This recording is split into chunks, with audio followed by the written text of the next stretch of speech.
Everyone, it's time for another video review, and this is the War for Cybertron Siege Deluxe Class Prowl from Wave 2. You can see he's a futuristic cop car thing, which comes in this box.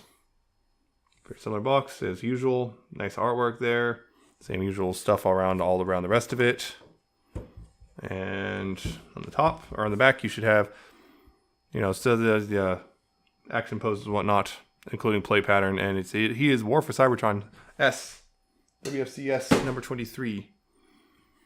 And yes, he is in here, and he comes with, again, instructions like usual. And once again, there's the stuff for their acid pellet strike blaster, both with and without the light bar. Yeah, he's a, I guess, 90s-esque futuristic car. Like, I guess, a Japanese cyberpunk type thing. He's got, translucent wheels, which can roll real well. Painted everything. He's a white and black car and everything. I wish these headlights were picked out in, like, silver or something, anything, because right now they're just white. You got a little Allbot symbol, and also tiny, tiny splash of yellow. I'm not sure how well that comes across. You can see there's a tiny splash of yellow there.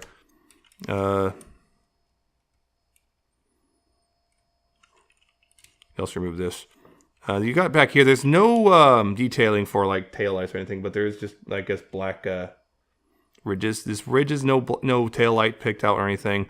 And you got the light bar, which has the, you saw the peg hole for a peg. And you got these things, which there's nothing here he has nothing there, but apparently we're probably getting a smoke screen based off the barricade we've seen. We've seen photos of the barricade, and he has smoke screen's head, so it's likely these are going to be there for smoke screen's little shoulder launchers. Which, yeah, so something there. Unfortunately, these are not really compatible with a lot of stuff. Yeah. Real basic, but simple white and black police car, which rolls real well. But transformation. What you gotta do is pull these out like this. Then pull them out to the side, like so. You're supposed to remove the light bar, supposedly, but you don't really have to, so I'm not going to. You also open the doors up. There's two peg holes to help line it up for when you're going to car mode. And you take the, you kind of crack it in half like this. Move the back half of the car out like that, and move the front half of the car out on its arm like this. I want to rotate this around. And up here, what you want to do, up here you want to take this black piece and, go ahead and move this up, just make this a little easier. Take this black piece, and move it around like this, like so. And then take this white piece in here. You take this, push it through, push that down like this. And the neat thing is, this slots into this hole back here. This slots right here in this hole, like so. And then you just bring the hood, the whole hood down around the head. You might have to maneuver the arms and stuff around like this. Or the armatures, I should say. And bring it all down, and then this tabs into that slot right there. Like that. There you go. That's hot. And then he's T-posing for dominance. Then you split the legs. Move the feet down like that. And then bring these little heel pieces out. Like so. And then rotate the arms so the wheels are on the back of the shoulders, and move them down at the biceps. And there you go. Might have to adjust the feet a bit because they can go further forward than they need to. And there you go. You have Prowl in his robot mode. Honestly, I actually like this guy. I know this guy was getting a lot of flack initially. Like I noticed a lot of the initial opinions were he's too skinny. It's like, I don't really see that, because I think that there was this weird, I don't know, something either renders or the photos were weird or whatever, but he's not that skinny really.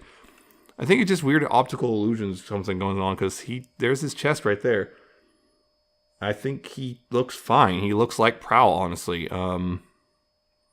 There's really nothing wrong with him, honestly. You can keep, you keep this light bar back here as well. But yeah, he can hold his gun. No problems there. And you could also take you could take the light bar off. It is just a simple peg, which is how he ties into the play pattern. And you can take the blight bar and put it on top of the gun. And that's supposed to be how you're supposed to have it. But you don't have to if you don't want to. I think it looks a little goofy. So I like to keep it on the back for the most part. Yeah, he's a good looking robot. He's got a splash of yellow, including little chevrons right there. You know, little sergeant chevrons or whatever. I think they're sergeant. But yeah, little chevrons, little bits of yellow here on the waist and groin and whatnot. You can have the Autobot symbol from before. He just looks like Prowl. He's also got the nice silver face, blue eyes, red crest, all that stuff. He just looks really good. He looks like Prowl. And I think he looks good, honestly. I'm not sure what people... It's just one of those things I'm noticing people, once they get him in hand, are more positive about him overall than they were before. But yeah, I think it's just something weird was going on before where people just saw something that wasn't really a problem. It was one of those weird things. He just didn't photograph very well or something when he first was being revealed. But his articulation, he's got a ball-jointed head. Although, I think it's ball-jointed. But it doesn't really waggle too much, but it can go left and right and up and down. There's that. Shoulders can go forward and back, outward on a different hinge, which also there's that. There's no locking thing, unfortunately, for the shoulders. I think that's one of the big problems is these don't lock out here. So the shoulders can collapse real easily. You can also rotate this part if you want, so give him wider shoulders, but if you want to do that, this moves with the peg right here outward, or peg hole, I should say. You can do that if you want.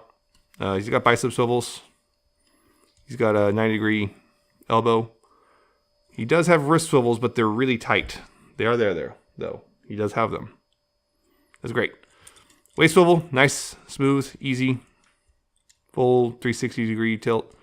Or not tilt. What am I saying? Rotation. Hips can go forward and back real easy. Outward, there's a soft ratchet outward, weirdly enough. He's got thigh swivels, but they're kind of limited depending on what position you put it in, but you can get quite a bit of rotation. His knees, because of transformation, can really say... yeah, they got a lot of range just because of how it transforms. So there's that. The only thing is I feel like some parts of the leg are a little too loose, and this... For the most part, it's not too much of a problem here, but when you start adding parts from say COG or 6 gun on him, then it starts becoming a problem. He just likes to fall over. But his feet can also go forward and back a little. Forward a little tiny bit, back a lot because they sink in fully for transformation. He also got pretty decent ankle tilts as well. So that's a good thing right there. He's got a lot of plausibility. Yeah, he's a good figure, honestly.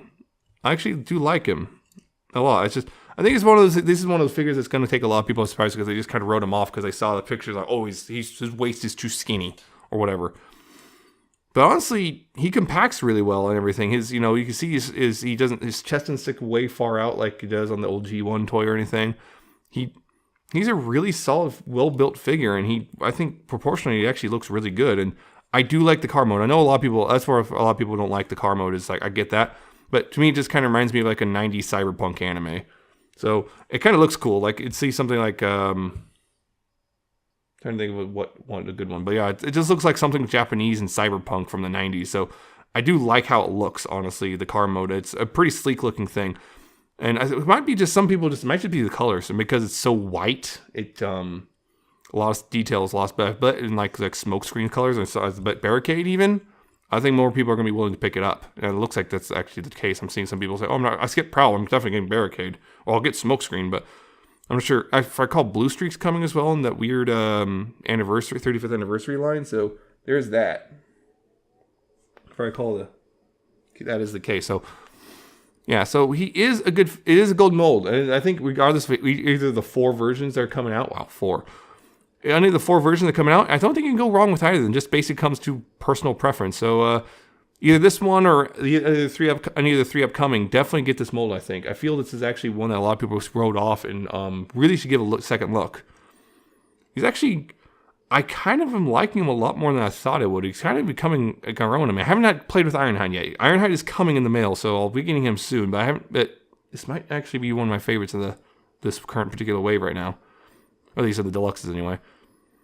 So, yeah, that's it. I've kind of babbled on long enough about it. So, yeah, I hope you found this informative and entertaining. I hope it maybe influenced your decision a little bit whether or not to get this mold or this version or any other future version of this mold. Hope you like, comment, subscribe. And I'll see you next time with another video review. So, bye.